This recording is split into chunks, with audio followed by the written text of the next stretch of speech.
Ah, the Killjoy, one of those Art Deco weapons that I intended to cover immediately after release and then took a few week break because things have been going on. But today we're talking about the Killjoy. This is one of the better melees in the entire game. I'll tell you that right out of the gate. And what's special about those Art Deco weapons are these special 6 perks. So I'm already going to show you what I'm using here on this build because it is very specific to my loadout. And with double attack speed, crit damage, and damage, I am attaining what I believe to be the highest DPS that I have checked. Now, you do want to have the matching elements. So if you're going to have damage to water, damage to fire, damage to nature, you want the element to go against it. So there are a lot of fire missions in the game right now, and I wanted to have a damage to fire copy, which I actually got in one of my llama opening videos. That'll be up tomorrow after release, and so I gave it a water element perk because that'll do extra damage against fire enemies, and I run double attack speed because we recently found out in my Masamune video that if you're running Paleo Luna in the lead, you want as many attack speed perks as you want because they will give you the most bang for your buck. I am also using Whiteout Fiona in my support, so I can actually forego a crit rating perk and just run crit damage.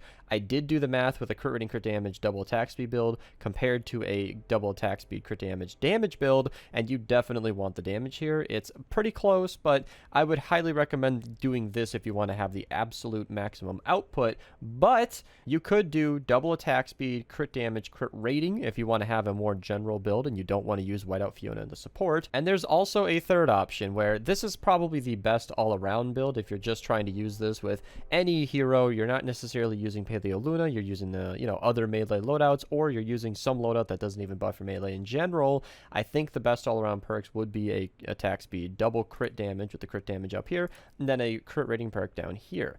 Now, what's also interesting about this weapon is that you have a very interesting heavy attack where you can spin around in circles just like the Steam Thrasher, and that is pretty effective. Like, it's not my preferred, it's not my go-to. Of course, I didn't have much energy regeneration in my loadout besides Fossil Southie. There are 3 main heroes that I always talk about with Anti-Cuddle Sarah and then Fallen Lover Injure Jonesy as well as Fossil Southie, so those are the 3 that you should put in your support if you're trying to continue that heavy attack as much as possible. I always say that you need any 2 of those in support or any 1 of those in your lead, and you should be able to have a decent amount of sustainability. Anti-Cuddle's kind of an obvious pick in my opinion because you will be eliminating enemies so long as you're using that heavy attack. Now, if you do want to spec into that heavy attack, I would recommend just a heavy attack efficiency up here. You can totally go attack speed, crit and crit damage, have a totally usable sword, and then also have a heavy attack efficiency perk. But of course, as I mentioned with those energy regeneration heroes, that shouldn't be totally necessary. But the heavy attack does do more damage than your normal offense, so it's kind of nice for crowds of enemies. I even got a clip of an encampment, maybe I can show it here, where I just essentially deleted the entire thing by just spinning around a few times, and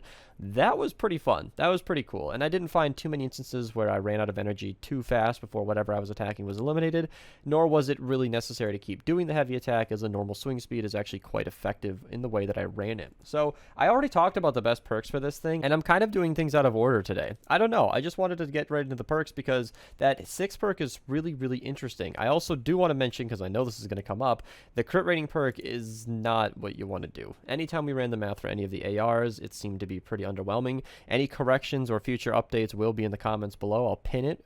Make sure that you guys are staying up to date, but as far as I'm aware, you do want to match that 6 perk, and that does give it quite a damage bonus. You'll see that it's kind of a normal average sword. It actually falls quite shy of some of the better weapons, like the Stabsworth with Luna, and then the Ravager and the Spectre Blade. It doesn't really hold up to those weapons unless you are matching that 6 perk. That 6 perk plus that element provides so much extra damage against the element that you are attacking. Say, like, in my case, it'd be fire enemies, and then, of course, if you had damage to nature and a fire element, then in your case, it would be much more damage against nature enemies. That is really where you're getting the most bang for your buck. So this is a cool weapon to use. It's a great generalist sword, but you really, really want to use it in the elemental zones. But yeah, that just about wraps it up for the Killjoy. I don't have too much to add to this thing. I do like this weapon. I was really happy to get a second copy of this. When the llamas first came out, the very first time the Art Deco llamas dropped, I did end up getting a copy of the Killjoy. Mine is damage to water, and this is how I perked it there. This is very similar to essentially what I just recommended with the heavy attack build, although I would probably, as I just explained in this entire video, spec it a little different nowadays now that I've learned a little bit more about the weapon and its nuances.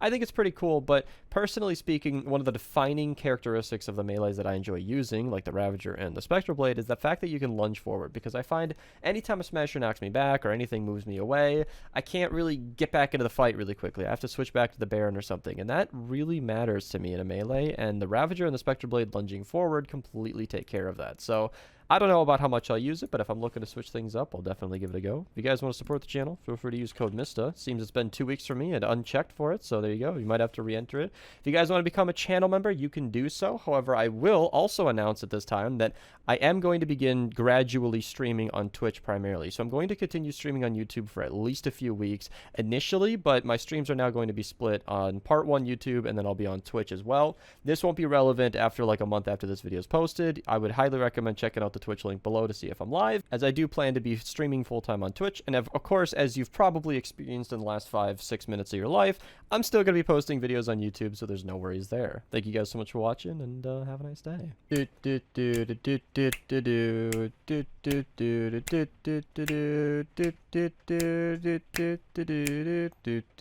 And then